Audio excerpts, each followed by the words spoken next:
Alright guys, today I bring you more information on the XIAOMI G Pro 27-inch mini LED gaming monitor. Does 1440p 120Hz VRR work on console? What about VRR on the PC? I'll hope to cover these options today, here on Display Reality, showcasing display technology to help you make that awesome buying decision. Jumping right into Xbox Series X. This monitor supports 1440p 120Hz with that VRR option. As you can see, all the other options are grayed out. This does not support 4K, and just trying to enable allow 50Hz. For some of you out there that need it, it's stating it won't work. Even allowing the YCC still doesn't enable the option. So HDR on the Xbox Series X will not work, as you need the standard 4K option to be enabled, as that's how Microsoft has it set up. So confirmation on the Xbox, 1440p 120Hz with VRR. Now I don't have a PS5 here for testing currently, but the PlayStation 5 does support 1440p 120Hz HDR and VRR. So if you get this monitor, just make sure you do that 1440p test that the PlayStation 5 has set up. I'm sure everything will be enabled, as it's shown here on Xbox. It should work on the PlayStation, as PlayStation 5 does support HDR at 1440p. So I would say PlayStation 5 people have an advantage here, at least with this specific monitor. Just make sure your FreeSync option is enabled, and everything is good to go.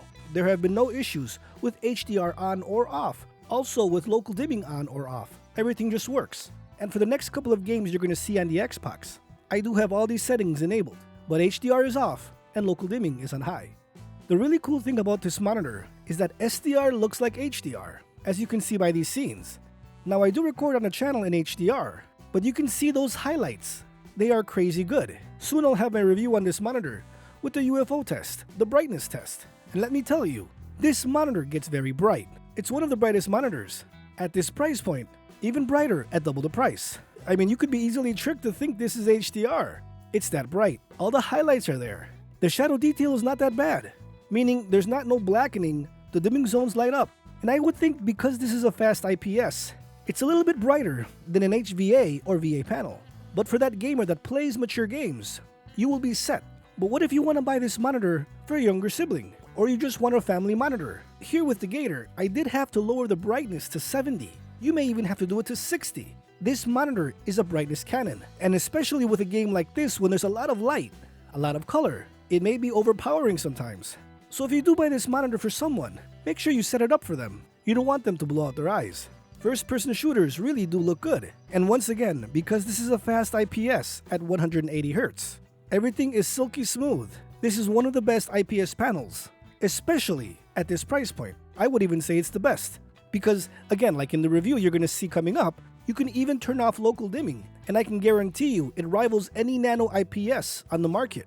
It's that colorful, that fast, perfect for content creation or editing. Just turn off that local dimming to get an overall nicer image. And I would say it has even more contrast than a non-local dimming nano IPS. Now, one thing I want to point out moving on to the PC, just because I can show it here. First of all, VRR works perfect. When I loaded up Marvel vs. Capcom with VRR off, it was a screen tear nightmare. I thought it was actually something wrong with the monitor, but once I went into the settings, thankfully in Marvel vs. Capcom you can enable VRR. Doing that, as the footage you're seeing right now, there is zero screen tear, so we know that VRR is working perfectly on the PC. So you shouldn't have any problems with any game on the PC. But for a game like this, you don't need necessarily local dimming, because there's a lot of color, a lot of brightness. If you see the characters up here on the left and right corners, when there's a lot of movement on screen, it seems like the backlight is flickering. Now that is annoying. I didn't really notice it because I'm focused on the game in the middle, right? So I'm not looking left or right. That's just for ambience. I mean, you could even set it for black bars, but it is flickering with local dimming on high. If you disable local dimming, this would turn it into a fast IPS non-local dimming monitor, but it's a really good fast IPS panel. Actually, one of the commenters pointed it out. And yes, it's there with local dimming on high, but turning it off, example just for games like this, or point and click games, you won't have that flicker issue. You get a lot of bang for your buck at this price point at $329 in the US. Consoles look good, there is no smear. Not to dog the Curry, but honestly, the Curry at 60Hz, because it has a VA panel, there is a visible smear. But here with this fast IPS, there is none. So you really gotta take that in consideration. You wanna make sure it's very versatile for your PC and console. And I would say, this is it guys. I will have a review on the other monitors of this price point so you can see what I'm talking about very soon. But I say you can't go wrong with this monitor for consoles. But just remember, on the Xbox you cannot receive an HDR signal, as this does not support 4K 60Hz. And thankfully, this monitor supports VRR across the PC and your consoles. If you have any questions, feel free to leave a comment down below. I will get to it as fast as possible. I am working on the review of this monitor with some wallpaper engine videos. How does content creation look with local dimming on or off? I'm telling you, this is a very good fast IPS panel. If you don't like the local dimming, turning it off makes it look like a non-local nano IPS panel. And to me, that's still a win. So content creation, gaming, this monitor does everything right. It's not perfect, but you'll have to see the review video to find out more. So friends, if you found this video helpful, please hit that like button so more people can see it to help them make that awesome buying decision. Consider subscribing if you want more videos just like this one, from news, reviews, and gameplay videos and everything in between. Thanks for watching, friends. Stay safe out there. I'll see you guys next time.